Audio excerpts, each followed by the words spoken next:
So you saw the title of this, you saw whatever weird thumbnail I come up with, and you're probably thinking to yourself, this guy has no idea what he's talking about. He's not a Sonic fan. He's wearing a Mario shirt even. What a fraud. But listen, I've been part of this Sonic fandom for a very long time now, and I've seen how it both elevates people and destroys people and itself. And I think the best way that we could proceed from this point is a full reboot of this series. And the reason I think that is because of how well the Sonic movie 2 is doing in terms of story, characters, and everything pretty much. Now let me explain myself, or you can just comment a million times in the comments about how stupid I am. It helps me in the long run, you know? Gotta get that engagement or else the video is just gonna die. Space Porcupine. Hello everybody, I'm Garrulous64, and you might be wondering why this is the only Sonic video I've uploaded in a long time. I kinda wanted to talk about that a little bit before we get into the Sonic movie stuff.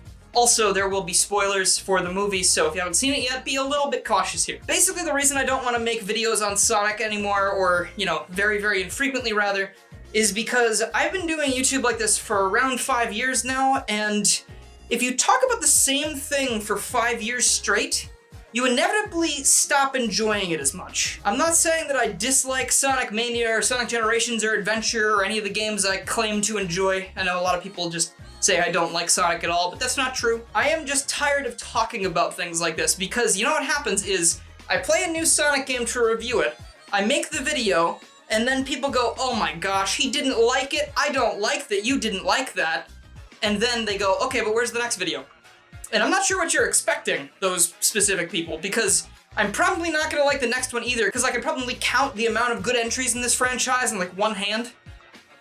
It's like Mania, Sonic 2, 3, Generations, Adventure. Okay, 2 hands, I need 2. But herein lies the point. I don't want to make content about the games, but Sonic Movie 2, or Sonic 2 the movie, however you want to say it, actually made me want to make content about this franchise because I enjoyed it so much. This isn't going to be a standard Sonic 2 movie review, this is more about the games versus the movie. So if you're looking for a genuine Sonic 2 review, you're going to want to check out either the spoiler-free review on Tails' channel, or you can check out the spoiler-full review on Sam Procrastinates. And I am actually in both of those as well, so you will still get a lot of my thoughts about the movie because I am a little bit chatty, but you know, that makes sense when you think about it. So if you've been around for a little bit, you know that story and characters are something that I don't think the main games handle very well anymore, and I've even taken some time to rewrite the plots of certain games to try and make them a little bit more, I guess you could say, good? That sounds very conceited that I could do it better or make it good, but I did what I would have liked to have seen in these games, so to me, it's good, and a lot of people like this, so I'm just gonna take it. I'm not the authority on what makes these things good. I just think I know how to write characters a little bit better than what we've been getting. So the crux of my argument here is, if we look back at the more modern Sonic games like Colors, Generations, Forces, and Lost World, we see this weird decline in all of these characters, and I think I would go as far as to say that all of the characters have become, like, really Flanderized. Not talking about that Flanders, though, you know, he's cool, I guess. I'm sure he's been Flanderized after 100 seasons of The Simpsons. But what I mean is, each character in this series no longer is a character, they're just kind of a trope. Sonic is the beloved hero who can do no wrong, Tails is the brainy sidekick that doesn't do anything anymore, Knuckles is an idiot, that's it. Amy, I think, actually has changed a little bit recently, and that's funny enough because of Sonic Boom, because they turned her into more of a character than just, like, rabid love interest. Shadow is just a weird Vegeta, if you look at the comics and stuff, like a not as good Vegeta, which is interesting, because Vegeta already has some issues here and there, and the list goes on. There really aren't any characters left in this. Like, if you compare Sonic now to Sonic in Adventure 2, or even Tails now to Tails Adventure 2, you know that there's a difference there. And that is because, using Tails as a specific example here, he went from a sidekick who learned how to be a hero from his hero to just being on the sidelines all the time because, again, he thinks he's not worth anything. For some reason. There are a lot of reasons how we could have ended up here, especially in Forces itself, but it doesn't use any of the things that make sense to justify why this character has changed so much. Which basically just leads us down the path of the writing is bad. And they're not just bad, they're inconsistent. Because if we look at something like Lost World, I think the character writing is entertaining. I think the writing itself and the humor is a little bit better than what we see in other places, but the story is really weak. Then, if we check out Forces, I think the story is a little bit more compelling aside from the fact that there's a million plot holes, like, you know, the power source of the Phantom Ruby and Infinite's backstory being horrible and just a whole lot of things, but the characters feel as robotic as they come, and the animation really doesn't help that because all of the characters are animated very, like, clunkily and boringly. Is boringly a word? I'm coining that right now. And you have something like Colors, where it feels like a Saturday morning cartoon, and I'm not gonna say that that's bad, but it kind of just takes the characters and turns them into tropes, like I was saying earlier. Like, you could have really put any character into these slots. You could have put Mario, Luigi, and Bowser into this, and it would have been exactly the same. But then that would mean we have a bad Mario game on our hands, which we all know doesn't really happen. I will give a little bit of props to Unleashed here. I think Sonic is in a very good place in terms of characterization in that game. He feels like his previous self and doesn't, like, meme it up all the time. I think he works there. But that's pretty much the last time I think Sonic worked really well. And even in Boom, like, I mean, not the games, maybe the TV show, like, it's funny, it's got great writing, but again, that's one of those things where you could swap in any character and I think it would still work. So not really a good Sonic show, but it is a very good show. The problem with all these characters being one note is that it leads to having no stakes whatsoever. Sure, we all know at the end of the day, Sonic is gonna beat Eggman, the world's gonna be saved. But usually, you still want to know how it's going to happen. But since Sonic and the others aren't functioning characters anymore, it doesn't really matter what happens in between. It's basically like, okay, Sonic wins, that's it. How did he do it? Who cares? He probably just said a couple one-liners and then kicked Eggman. There's nothing behind these characters. You could literally replace each of them with a soundboard of their sound clips and it would be the exact same thing as them in these stories. And jumping over to Sonic movies now is why I think this main series should be rebooted. And this is the part where I say some blasphemous shit again, because the movies blow all of this out of the water entirely. This is the part where we might get a little bit of spoilers for Sonic 2, so if you haven't seen it yet, please go do that. It is a fantastic film that you will enjoy, I promise. I've done a lot of reflecting back on Sonic 1 during this time, because retroactively I see it as a less enjoyable film now that I've seen how good Sonic 2 is. I think one of my friends in one of the other discussions said something like, Sonic 1 was a movie with Sonic in it, but Sonic 2 is a Sonic movie. If you haven't seen Sonic 1, there's not a whole lot I need to go over here because I think it very much was in the starting a franchise phase, which, you know, we get introduced to Sonic and how he is, and let me tell you, he's a real character in the films. He's not just the memey, gotta go fast, hooba dooba, you know, like that kind of Sonic we have in the games. He has a lot of issues that he has to work out, and that makes him interesting to watch. In Sonic 1, we see that he's raised by an owl lady, and then that owl lady is taken out, and unfortunately for him, that means he's going to be alone for the next 10 years on a planet he's not familiar with. We don't know what happened to Sonic's parents. I don't know if Sonic knows what happened to his own parents. Maybe they'll explore that later. But as he is a lost little kid in a foreign world that he cannot interact with because he'll probably be dissected or something. This is an interesting take for the character because in the games we see him surrounded by friends all the time to the point where people wanted them to be removed from the series because there were too many of them. Now, Sonic has nothing. He's starting from square one and he's basically just going crazy on his own on this planet, like giving people funny nicknames, and it's honestly really heartbreaking to watch, especially like in that baseball scene when he once again just realizes he is completely alone and that's how it's always gonna be, or at least that's what he thinks. Watching him go from a character that is completely alone to someone who has a father figure in Tom and a mother figure in Maddie, and just the general acceptance of the people of Green Hills, it's a really nice little arc for him because he gets to come out of the shadows and finally take part in something that he's wanted to be in for a very long time. And that's all I'm going to say about the first movie. The second movie, however, this is the part where I started to be convinced that I wouldn't even be upset if they rebooted the games and made it set in this universe. Because aside from some weird jokes in the first movie, so far this universe has a lot of potential. And I know a lot of people like to throw that word potential around. Oh man, Sonic 06 had a lot of potential. Potential means nothing if you don't use it. Okay? If you throw something on a shelf that isn't finished, like Sonic 06, and then you say it's pretty good because it had potential, that means nothing. The potential in this movie universe is massive, because not only are they able to introduce new ideas and things and characters if they want, they can also reintroduce things we already cared about from the games, and it'll happen in such a way that makes it so the canon isn't cluttered and broken anymore. In Sonic Movie 2, we introduced Tails and Knuckles, and Tails is pretty much the same as he is in the games, but earlier on. What I mean is he's pretty much like a Sonic Adventure 2 Tails. He's kind of got that arc that's going to be going on, I assume, in 2 and 3, where he's learning that he doesn't have to rely purely on other people. He actually has talent and he can do all these things on his own and also be a very good support character. Knuckles, on the other hand, is now free of the Master Emerald as opposed to in the game, because in the games, Knuckles is supposed to be the guardian of the Master Emerald, and as that got inconvenient for him, the people at Sonic Team just said, okay, never mind, he can just be wherever he wants, don't worry about the Master Emerald. That's bad writing.